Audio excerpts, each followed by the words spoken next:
Friends, do you know what is this? This is a 100 rupee note.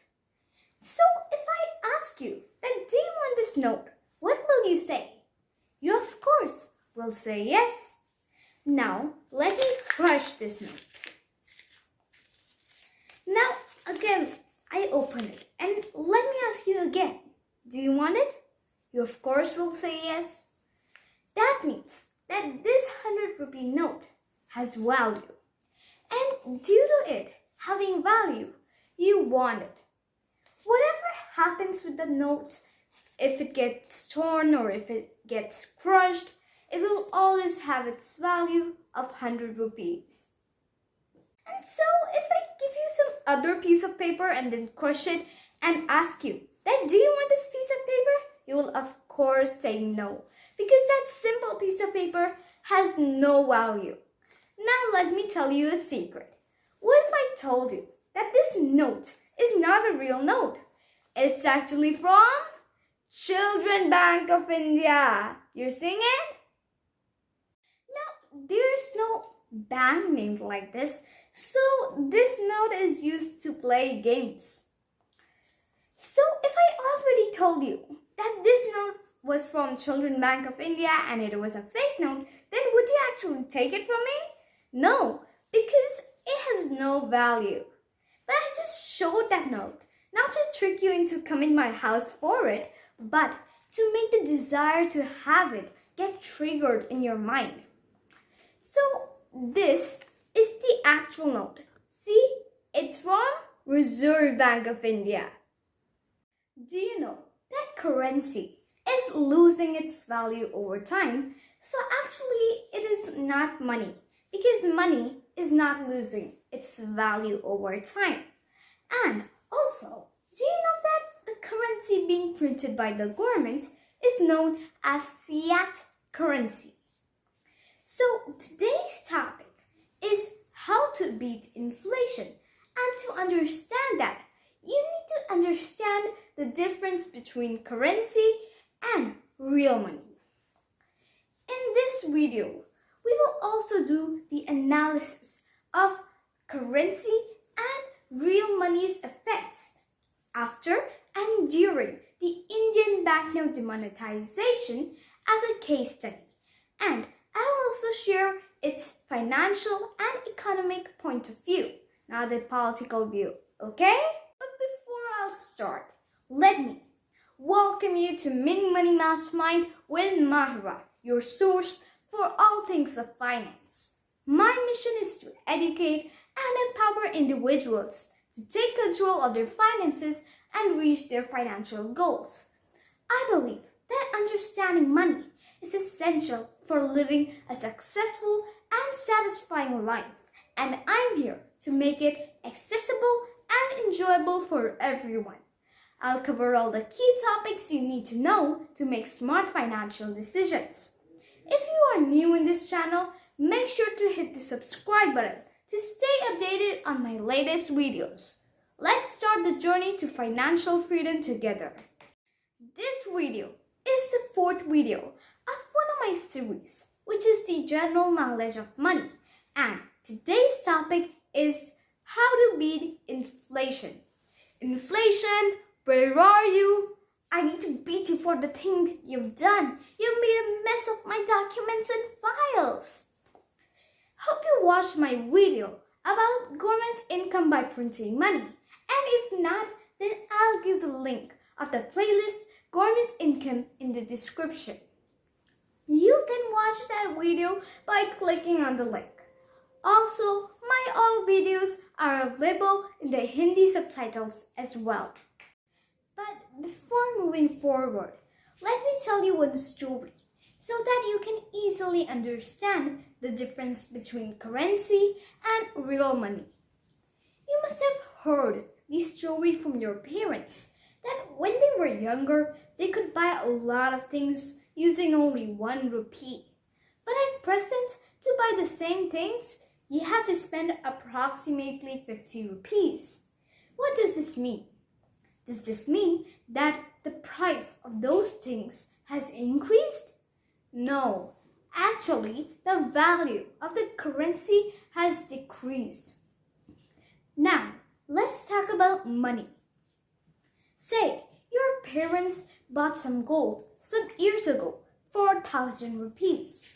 At present, if they sell that gold, then the money they obtain from that, they can use it to buy the same things that they could buy when they bought that gold with 1,000 rupees. This shows that gold does not lose its value over time. That's why gold is money. So money is that which doesn't lose its value over time. But why this happens? You see, gold has a limited quantity in this world, but the currency is being printed by the government and the government can print unlimited amount of currency. That's why currency loses its value, but money doesn't. So fiat currency or fiat money is a kind of money that is legal tender or issued by the government and it is not backed by any physical commodity such as gold or silver. It typically exists in the form of coins and paper banknotes. And also, its value is based on the government's ability to maintain the stability of the country's currency and its economy. Now, the examples of fiat currencies are endless, so let me add some to the sentence examples of fiat currencies and end with an etc. So, some examples of fiat currencies are the US dollar, the euro, the Indian rupee, the Japanese yen, etc. So, now let's talk about real money. This type of money is not dependent on any government or any financial institution for its value. And its value does not fluctuate based on economic conditions. So this kind of money is backed by a physical commodity such as gold or silver as opposed to fiat currency, which is not backed by any physical commodity and has value only because the government maintains its value. Real money has been used for centuries as a medium of exchange and it is still considered by some as a more reliable and more stable form of money as compared to a fiat currency which is subject to inflation and is manipulated by the government and the central bank. Now let's learn the examples of real money. Real money can refer to gold, silver, or other precious metals, as well as cryptocurrencies like Bitcoin, which are decentralized digital assets made secure through cryptography and are considered by some as some form of digital gold. Now you are able to understand the difference between currency and real money. Now, let's start today's case study on the Indian banknote demonetization and the demonetization's effects. And remember, again, I'm going to tell you the financial and economic point of views, not the political view, okay? On 8 November 2016, the government of India announced the demonetization of all 500 rupees and 1,000 rupees banknotes of the Mahatma Gandhi series. It also announced the issuance of new 500 rupees and 2,000 rupees banknotes in exchange for the demonetized ones. It began on Tuesday, 8 November 2016 and ended on Friday, 30 December 2016. So now, what were the demonetization's effects? Number 1. Increased savings. As a result of the demonetization, people tended to deposit their cash in their banks rather than keeping it in their home. As a result, there were increased savings. Number 2, lower lending rates. After the demonetization, the money moved from the people to the banks and the financial institutions, thus providing a better circulation of money. Number 3, inflation becomes down. Because of the demonetization, there was less liquidity and less cash flow in the market. That's why the inflation came down. This demonetization proved to be a very beneficial one towards building a cleaner country.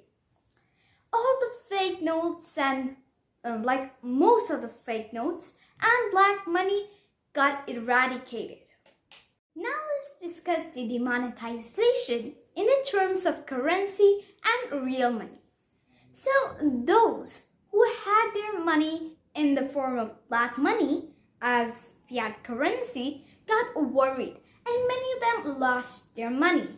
But those people who had their money as real money, meaning they had their money invested in gold or silver, took a relaxed time during the Indian banknote demonetization. Also, you must have heard the news of many people buying gold. You see, they were converting their fiat currency into real money. So friends, let's have a quick summary of whatever we learned. First of all, we understood the concept of currency and real money through the story I narrated to you. Second of all, we went to the word-by-word definitions of both currency and real money. Third of all, we understood the Indian banknote demonetization and we understood it in the terms of currency and real money as well.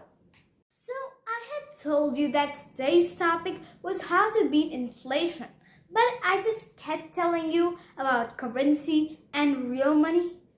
Actually, in the real world, if you keep most of your money in the form of real money and not all of it as fiat currency, then you will be able to beat inflation.